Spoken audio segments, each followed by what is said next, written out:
Today, we get to sit down with Lila, an intuitive coach and healer. A huge focus of her work is helping women align to their purpose from a place of feminine power. She believes it is a secret ingredient to a successful, meaningful, and healthy life. Lila has extensive training and experience in subjects ranging from esoteric studies to neuroscience and business. And over the past decade, she's developed a unique approach integrating mindset coaching, psychology, astrology, embodiment practices, Tantra, Reiki, and more to guide others. She hosts retreats and workshops on a regular basis, as well as offers private coaching. In her practice, she gently guides her clients to embody their life purpose while balancing masculine and feminine energies. Please welcome Lila. Hi, Lila. Hi.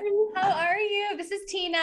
Hi, so nice to meet you. Nice to meet you. Yes, nice to meet you guys. So, Lila, we met you through Gretchen, who is designer of one of the coolest handbag lines of all time. Everyone should listen to her episode. It's 215. And I met you at one of her handbag events, and you literally, after meeting me for about 30 seconds, looked into my soul and helped me create the most dead-on mantra. And I just thought, this woman is so special. So we're so happy you're here. Thank you. Thank you for having me here. And I want to know, how did you know that this work was your calling? How did you know this is what you were supposed to do? Oh, I didn't. And for a long time, I was trying to find my place in the world and, fit into all the boxes that are already available. But then intuitively, I started to understand that whatever I am to do, there's no vocabulary for it. It exists, but it's very rare. And it is probably an integration of different things and different studies that I've done all throughout my life, and also the wisdoms that I've carried from before. And it's just a continuous journey unpacking it. And I don't think I'm done with it. It's continually evolving, and I'm understanding more and more of what my purpose is and what my message is. We hear a lot, I've been hearing a lot lately, the terms masculine energy, feminine energy. What are those? What is feminine energy? Especially, that's what I'm interested in. And what's so unique about that? Well, I think this comes down from the world that we live in, and we live in the polarized world, right? We live in duality. We have two of everything, right? We have right and wrong, and that's how our mind is built. And that's how our nature is built on this planet. We have right and left, right? We have right hemisphere, left hemisphere. And so we have these two different kind of energies that are opposite polar of each other, the masculine and the feminine, yin and yang, or yang and yin in this case, or alpha and omega. And you can find different ways how you can call this energy. For me, it fits to call it masculine and feminine, but it's certainly, not to say that, if you're born in a woman's body, you have feminine energy and you don't have masculine, and other way around, right? No, we have all of it because it's how the world is built. And to your second question with the feminine energy, I think it's still important to kind of say also what the masculine energy is. So the masculine energy is more, it's that sort of like achievement oriented, this direct energy going towards something for a result. It's very much, kind of like this fighter energy. And the feminine energy, we'll think of the polar opposite, right? Is the one that is like, okay, I'm here and I'm already enough. And it's about the process and not about the destination.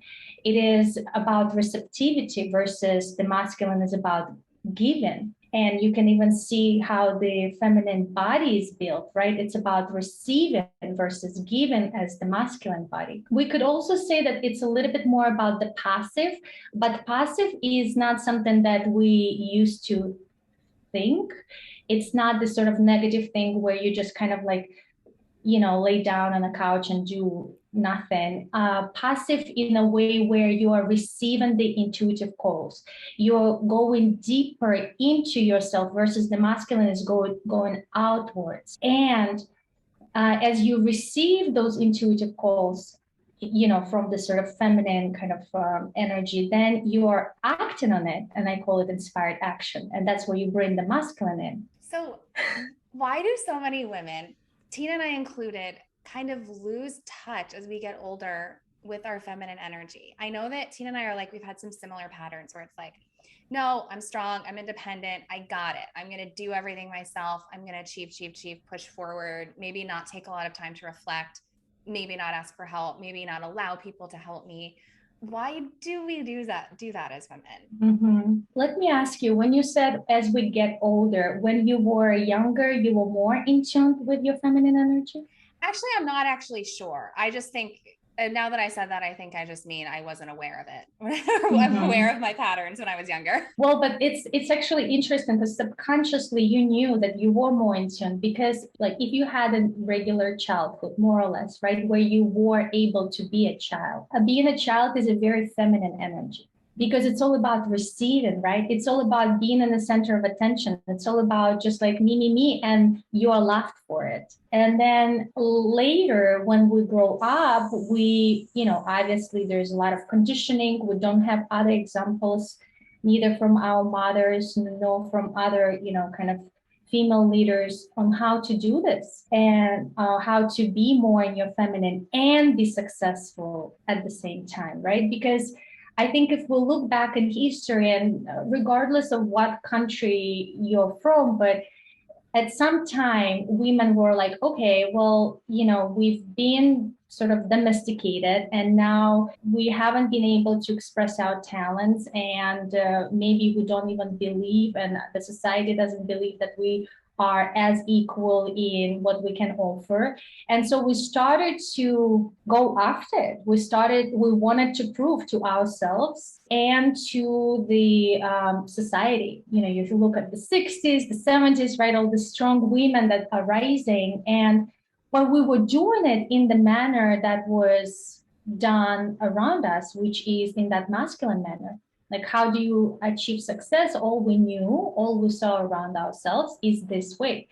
And so, like, that's the pattern we took on, of course.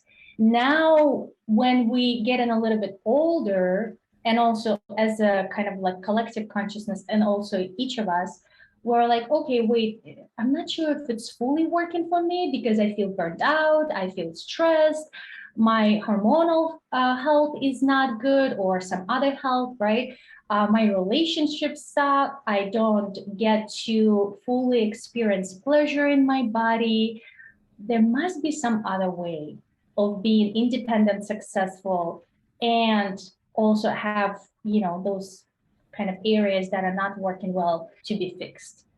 And I think, that's kind of where we are right now. Do you believe that these energies manifest in us physically? Do you believe that there's like a masculine energy on our right side and a feminine energy on our left side? What does that look like physically? I do have to say that when we talk about energies using our mind, that's the only way we can talk, right? We have to use our mind. We won't have the full picture, right? It's obviously beyond the language, but we try to understand and we try to create some concepts that will explain those things. So I will use those concepts, but with an understanding that it's not complete and it will never be complete by just talking about it, because you can feel it. And that's beyond language. So oftentimes, if you look at the right side of your body is the masculine side, and where like a lot of masculine manifests. And so, for example, if you are overly in your masculine, you may start feeling some pains and some sort of disalignments on your right side, but it could play out. Like if your feminine is suffering, you may be experiencing something on your left side.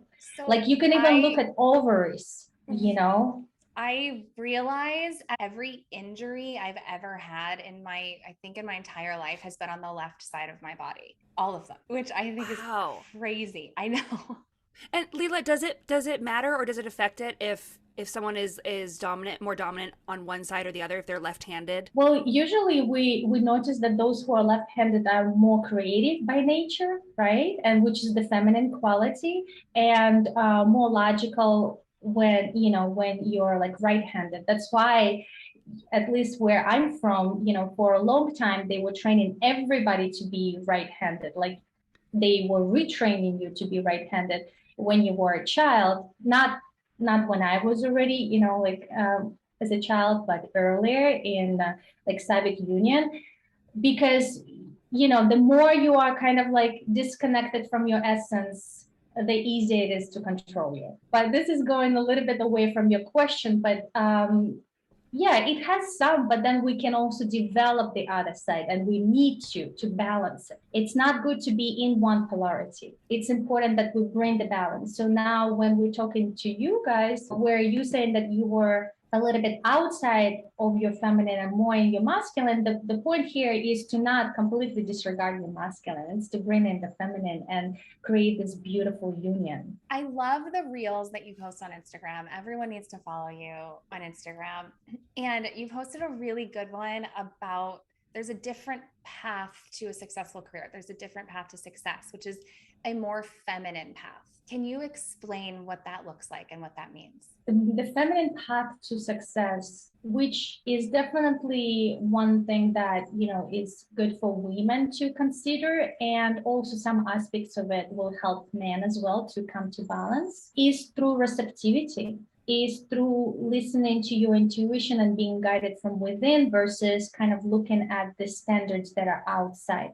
Yeah, sure, you can do the research and collect all the information, but every action has to be done from within. Like, you are inspired to do that. That gives you chills. You're thrilled. You are in joy when you're doing it. And when you do that, instead of being like, oh, I really don't want to, but I have to, I'm just going to push myself hard into it. When we're pushing ourselves hard, we can get to where we want, but with all the consequences like deprived health, etc., and relationships. So it would be a lot about surrendering. And then that is a lot of trust and courage, because how can you surrender when you feel like the world is going to end if you're not going to be in control of everything? And it is through finding your pleasure. It's really important. I would say probably the most important thing is to do everything through pleasure, and do not do things if they don't bring you pleasure. That sounds very difficult. Yes, right? It's like, yes, like that sounds so hard. And even the word you said, surrender, and I was like, oh my God, that's so vulnerable. I don't know if I could surrender. Very. Personally, I feel like I have to be a martyr in my life, and anything that I want or desire I have to make it so difficult to get, and I have to work so hard to get it if it's worth having. And I don't think that that's necessarily true, but we've been conditioned to believe that we have to make things difficult, and you have to work so hard and, like you were saying, push against all of these things to get past. How do we release ourselves from that trap? I think at the core of this, as far as, of course, there is conditioning, but like I always say, you can choose to opt out. The question is, are you using it to validate your worth? Yes. 100%. So you know where to go, right? You go into healing your self-worth and understanding. That's what I said earlier, is that I am already enough, and other things will come out of it. It is hard on one side. We can continue saying that it is hard. It is hard for the mind.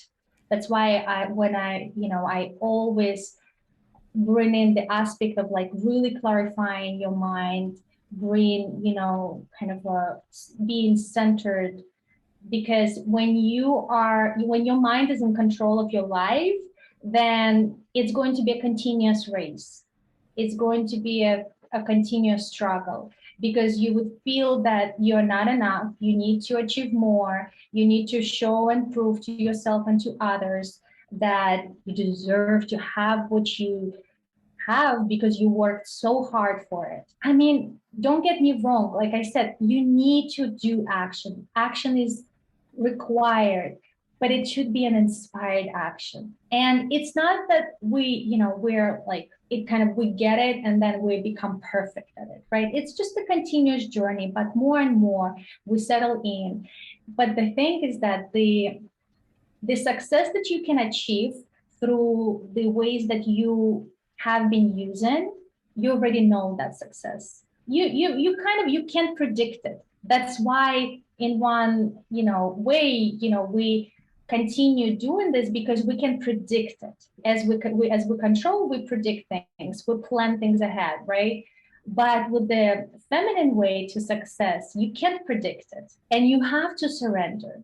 But the fruits are so much more than you can imagine. If you feel intuitively like this resonates, there's something for you, then you're ready. Then you're ready to kind of give in into that path a little bit. Honestly, and an example of this for both of us, Tina, is this podcast. Tina and I did not start off being like, here's our business plan, we're going to have a podcast. No, we started off with doing Instagram lives because we thought it was really fun and we loved talking to each other and we loved sharing. We didn't really have a plan, but it kind of just naturally evolved from there. And the guests and these amazing women that we're able to chat with on this show have kind of just been showing up in our lives.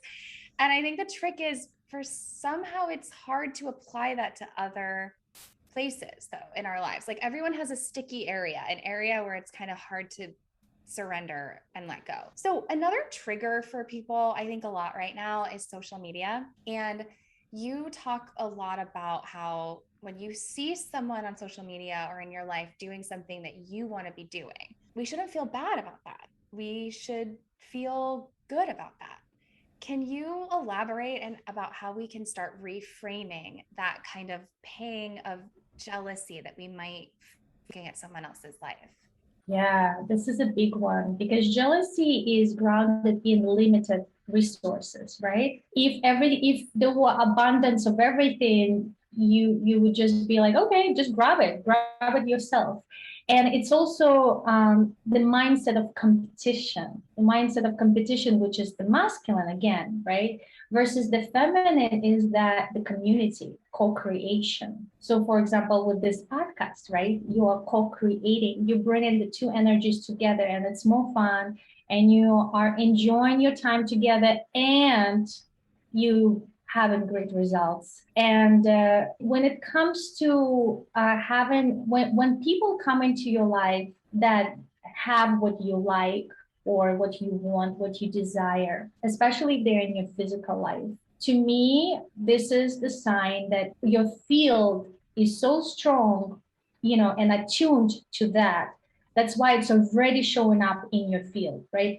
That's why it's already in your reality, in your physical reality. And so the next step would be for you to have it.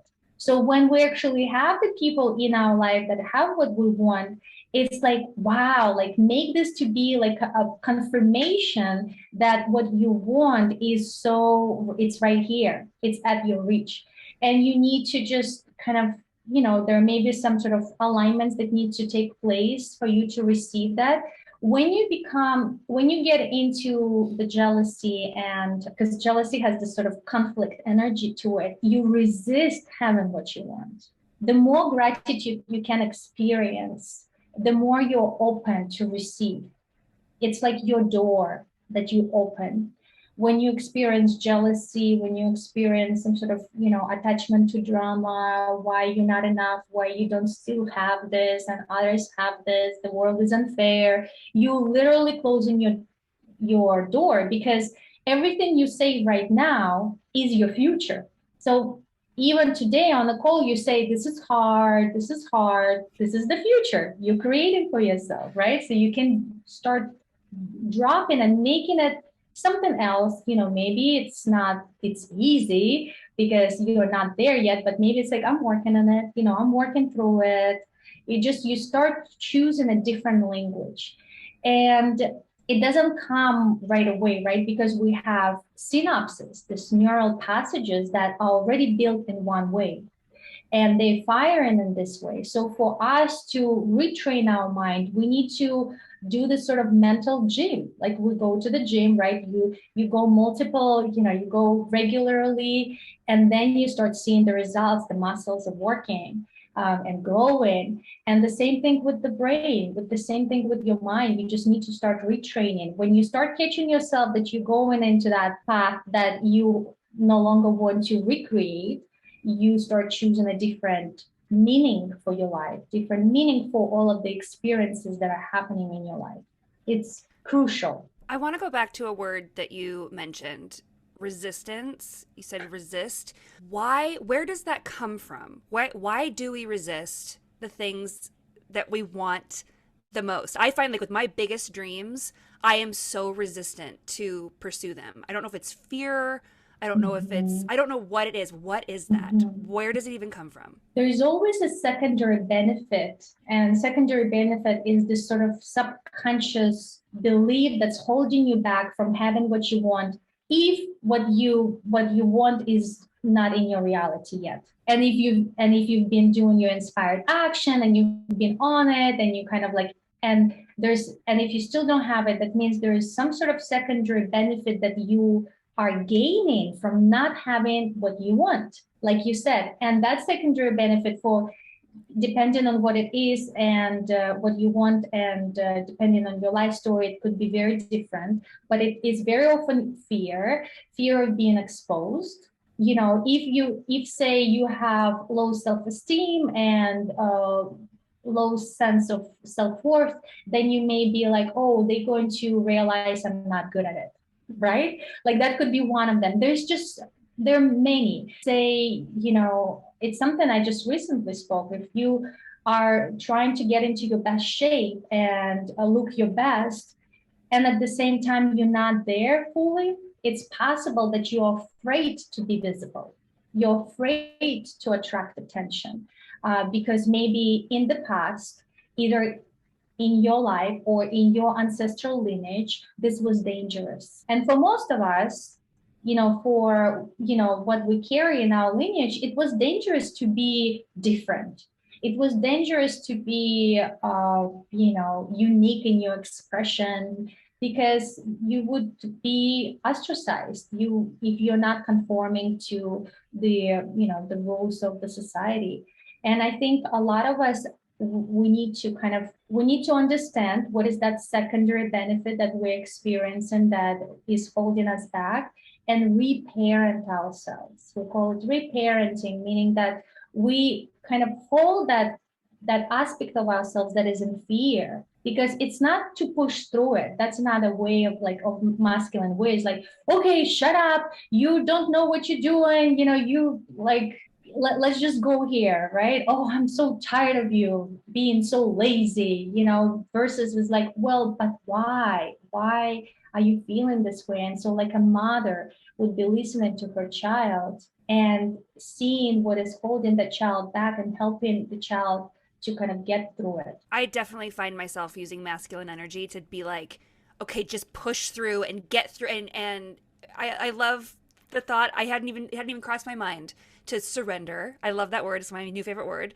But to surrender and sort of allow care and thought and intention come into the room and be present to like move past it rather than forcing something.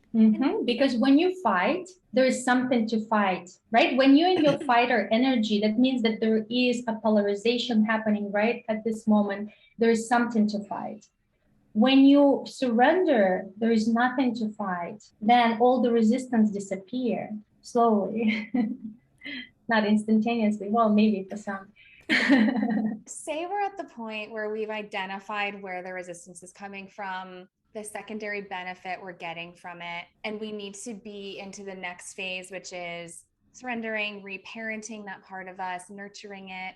Is there a daily practice or something you can give our listeners to do to help start releasing that fear or whatever it might be for them? Yeah, well, those things are all simple. The best practices are always simple and always at your reach. For us to connect to our feminine, right, to release the resistance, we need to come into our body. For a woman to be in her body is essential. It's her medicine. It's how she will then start connecting to her intuitive callings as to, okay, shift here, do this a little bit different, say no right here, etc. Right? And how do we connect to our body? I mean, for me, the best practice and the practice that helped me to, on this healing journey is to move freely. Just put a song and start moving. Because when you move, especially if you move right after you identify that belief, that you have the feeling about, right? You feel nauseous, or you feel sad, or you feel heartbroken. You kind of you brought that sort of fear up, right? You're working with it. You want to process it. And through movement, it's much easier to process it, because through movement, you open your body so that energy can flow. Emotion, right? Energy in motion. So the energy can start flowing, and you start processing that stuck belief that is associated with this emotion, and free yourself from it. And another practice that I love, especially for self-expression, is to opening your voice. I know you ladies are singers, but just to use your voice to sing, because your own sound is clearing your energy field. And it doesn't have to be a practice for singers only. In fact, everyone can do that. And at the beginning it may sound like, oh my God, it sounds so weird, but you can just start sounding ah, or om, or ooh, whatever the sounds, or at least exhaling and opening your throat. Because for women, I don't know, I haven't met a woman who was always with her throat open. It's always a challenge for a woman to be in her true self-expression and to be in her true voice. So yeah, that practice is like a next level. I love that because I know that when I'm like in the shower or, when I'm feeling just kind of free and open and I just have to sing, I feel so much better when I'm just like letting the voice open, because I do feel like that chakra oftentimes, mostly for women, is very closed off. I know that is the first thing for me to go when I'm feeling threatened or I'm really stressed or I go through something very traumatic. My first thing to go is my voice. I mean that in like a very broad sense. Physically, I lose my voice, and then I also lose the ability to communicate and talk and really express myself. So that really resonates, what you just said. Either we in our childhood experience or in the past were told to shut up, what you say doesn't matter, or our ancestral lineage, or if we want to go deeper, in our past life experiences, that we had this experience when we are in a woman's body, there's like, well, you're not worthy to speak. Okay, I want to talk about the moon and how that affects us, because I was talking to a friend the other day and I was like, this is just yesterday, and I'm like, all this weird stuff is happening and I'm feeling really out of sorts and like all this weird, and he goes, well, it's a full moon. We just had a full moon. So, and I was like, oh my God, that explains everything. And my mom always said that too, where she was like, well, a full moon's coming up, so, be prepared. What does that mean actually? And how are we affected by the moon? Well, we have this external cycles. We also have internal cycles. So let's talk about the external cycles with the external moon. Because moon is kind of affecting the water, and the moon is very connected to the feminine energy and to the feminine essence. That's why women and you can see, right? We also have our own internal cycles versus the masculines kind of going forward. We are going in circles, but like every time is a new kind of layer, right? We're approaching. So when the moon is new, it's the time of kind of birth, like planting the seeds. If you, I think even if you kind of connect with the gardening, you also will start planting things on the new moon, right? When the moon is full, that's 2 weeks later, then we are at the place of culmination, at the place of something coming into fruition. And then as it goes, it started to wane after that, peak.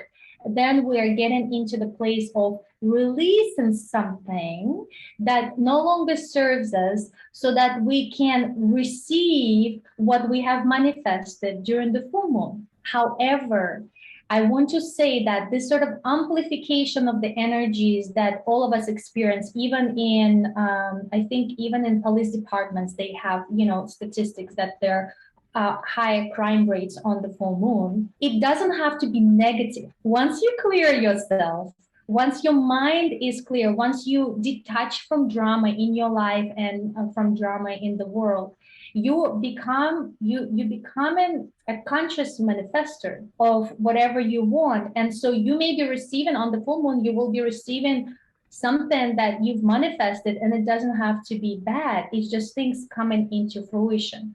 What the full moon does, it illuminates parts of our subconscious. The moon is connected to our subconscious. So during the full moon, as it is illuminating parts of our subconscious, that's why it's so much easier for us to see any kind of limiting beliefs, any kind of fears maybe rising to the surface. And I always say, make a good story of it, right? Make a meaning that is positive. So how is that emotional outburst that you may be experiencing during full moon is actually of the benefit to you? Oh, maybe it's because you are kind of becoming clear of what's holding you back, so then you can release it for the next 2 weeks, work on that aspect of you that was sensitive during the full moon, and then, kind of help the release process and nurturing it, and letting go of parts of you that you feel are kind of limiting you. Does it make sense? Oh, totally. Makes so much sense. And this is exactly what I kind of just lived through, because as we said, we just had a full moon. And first of all, this past week, all the women in my family kept waking up at 3 a.m. My mom, my grandma. My mom and my grandma were fine, but I was having nightmares. And what I realized is it's kind of like my deepest, oldest fears were coming up in these nightmares. And then I wake up, I do my red light therapy, meditate, and be like, you're fine. Like, it's okay. Like, these things aren't happening. But it was definitely exactly what you just explained. Something just needed to come out, like old-timey fears. And sometimes we don't need to manually do anything with it. That's another way that we are surrendering, but just through surrendering into it and just allowing it to kind of move through us, we're already releasing it. We don't have to necessarily do, some hard work, and right, again, going back to the earlier conversation. And when this happens, what you just said, to me, this is a sign that you are on the edge of a breakthrough, especially because if it's so kind of so into your face and you're waking up and you have to kind of calm yourself down, that your inner being is afraid of, that means that you are on the verge of a great breakthrough, of a great expansion, and the mind is terrified because the mind doesn't have any idea of what's going to be on the other side. And for that, it's like, whoa, but how can I plan for it better? And then another side of your beingness, the wiser side, was telling this little side of your beingness, an aspect that it's okay. We're okay. You're going to be fine, right? And that's what you were doing. You were like parenting yourself. I mean, it makes so much sense. So something else I really want to talk about is a common fear that a lot of women have, which is, okay, I want to have a baby, but how can I possibly do all the things I do now? How can I possibly maintain my career when I have a child? And you recently made a beautiful Instagram post about how you also had this fear before you had your daughter and how you found it to not be true. But can you elaborate on that and just speak to any woman who might be feeling that right now? It is very unique for each woman and what she needs to experience and what she needs to let go of before she can have children. And it's not just kind of like, black and white where you're like, no, all women need to have children. If you want to have a child, have it now. Sometimes you have the desire to have a child. And I always say, if there is a sincere, deep desire to have something, that means it is aligned with your higher purpose, definitely. But as we learn through surrendering, it may not be on the timeline that you are expected to be.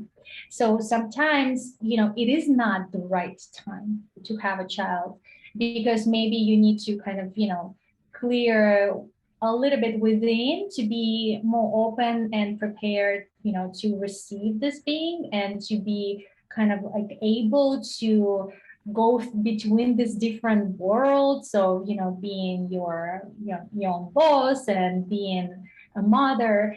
But I feel like, again, as a woman, more and more being connected to her feminine essence, she will know how to do that. There's no one path for us that we need to walk. For me, because my purpose, as I'm realizing now, is a lot about the feminine. It's a lot about kind of delivering the message of the feminine, helping other women embodying the feminine and kind of walking through this fear of letting go of of control. For me, having a child gave me more wisdom of the feminine and more confidence of who I am, because being able to carry a baby and even to connect to this being that is like, wait, how did you end up over there? Like, where are you coming from? Like, it really connects you to the mystery of life, is that every person in the world that you see comes from a womb. I mean, we know the biology, but still, like, it's pretty incredible, right? And then being able to give birth to it, it definitely gives you a lot of confidence. And for sure, for me, I became way more grounded in my self-worth, in my confidence after I had a child, and even during the pregnancy. We touched on this a little bit earlier in the call, but I want to kind of talk about it more, about our inherent worth and worthiness, and embracing that, and not being so wrapped up in what we do and our actions having that define us.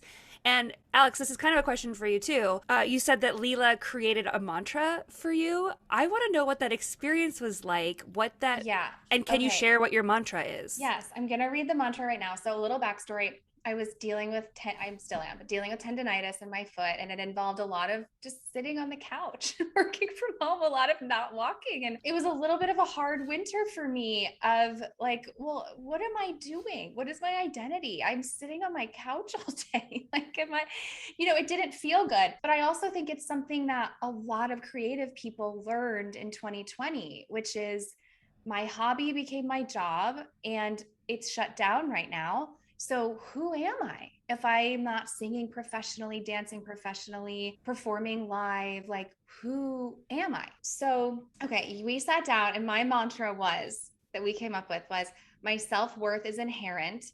I know when to act and I know when to rest. I take inspired action. It was just so perfect for me. And it touches on a lot of things you've been talking about. How do you come up with mantras, Lila? How do Mm-hmm. you help people come up with that? It's usually about something that a person needs in a given moment, because what mantra helps is it helps you to retrain your mind, right? That's what we were just talking about. Because as you create or rewrite your story, you need time to ground in that story, right? To believe that story, to completely embrace that story. So we can chat, right? You kind of tell me what you feel that you want more in your life. And just based on that, we create a positive statement. It's really important that it is a positive statement. It doesn't have sort of things like not, because by energetically, when even though you have the word not, you still have the main thing that you're resisting.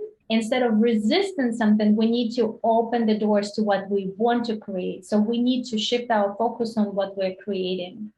And that's, this is a perfect example of what Alex is creating for herself. And can you give some other helpful tools for anyone who's maybe working on just separating their worth and their identity from their actions, from their job, from what they do? Because again, when that goes away, it's a tricky lesson to learn of like, wait, am I okay? Who am I again? How can we kind of retrain ourselves to think differently about that? I think we need to kind of track back all of those successes that we've had through and this validation that we've had, and see where it brought us. Was there any cost to it? And kind of deduct from it that as much as you are using this tool as helping you to validate your self-worth, it is never sustainable. You will understand that, because if you are dependent on the self-worth from outside, that means that whenever somebody has a negative judgment of you, it can kill you. Emotionally, right? It hurts a lot. And this sort of kind of like ups and downs that are being experienced when we are, being fed by this external validation, how sustainable they are for your life. So kind of track back to see, okay, I see that, yes, this was a great result, but also it came with this cost. And so that's one. And okay, how can I have it all? There is a way to have it all. I know there is a way to have it all. What is the secret? Right. Well, the secret is, and this is where the difficult sort of, part comes in. The secret is within you, because your self-worth is inherent, but you can only understand it when you connect to that sort of everlasting part of yourself, of your beingness. Because even when you desire something and you say, write 10 things about why you worthy to have what you want to have, when you start saying, well, because it's going to be good for the planet, because, I don't know, my husband is, going to be relieved of my worries, etc. All of those external reasons. But just something like, because I want it, because I'm ready. Like there's no other reasons why you should, have what you want other than because that inspires joy in you. I think another way, to help yourself through it is surround yourself with people who are already on this path and who are already kind of walking this and maybe a few steps ahead, to just have more of these examples on how they do that and what results they receive through this path of surrendering, so that the mind is a little bit in, you controlling the mind a little bit more, because you're like, okay, look, they've done it. They are doing fine. So maybe there is something about this surrendering. I know that in this question that you asked me, there is sort of like give me this pill, give me this one answer. Yes. I know. I've been there so much, and sometimes I fall into it again. But what is my path? What should I do? How should I get there? But it's like right away, this attachment to having something, to having an answer is already a signal that you are going the wrong path. Go right. Dance, go enjoy, yourself, bring other women together, be in the company of other women, because we heal much faster together, much faster. And then we create together, because out of this experience that we just, we healed through something, and now we're like, oh, and let's play and let's do something, right? Like your example, and so many others. So definitely for a woman, one of her powers comes through co-creation. Competition is what is killing us, and co-creation is what is really helping us to elevate in our experiences, elevate in our kind of lives. So yeah, definitely come together with other women and seek support. Those are really good, small, actionable things that any of our listeners can do right now, today, from their home, from their apartment. I'm already like thinking about my mantra that I want, and it definitely includes surrender and pleasure, all these words that we've talked about, and the dance and sing. Identifying something deep down you might be getting from your resistance is another really good one. Mm-hmm. And there's one more, a huge one actually. Forgot to tell you, the gratitude is everything. Start being grateful with little things that you have in your life and big things. Everything that you have in your life, be grateful. Make the best out of what you have. And as you are, because again, your present creates your future. Your present creates your future. Your present emotions of gratitude create more future where you are feeling grateful, where you're feeling excited and uplifted. So gratitude is like the most important practice that can really take you out of really low places in your life. And it's hard because it's like, whoa, I have nothing to be grateful for. No, you do. We want to know, what's the best advice you've ever gotten? I feel like I'm in a place right now where all of the advice is just coming from within. Yeah. And it's just obviously, I have amazing community and amazing, people that I look up to. Just do you. Is there a woman in your life, or that you're following on social media, or that you've really taken a liking to, that's inspiring you right now? There is a couple of women, which is hard to find on this path, right? Because we usually see success, associated with, like, even if you're a businesswoman, you're like, okay, let's get on the race. So one of the women and my mentor is Alice Archer, a rock star. In her own way. And there are other ones. Gina Devi, probably Gina Devi, and you can read her book, The Audacity to be Queen. Okay. That's one on my list. Yes, definitely recommend that. Lila, where can we find you and follow you? And then if we want to work with you or attend one of your workshops or coachings, how do we do that?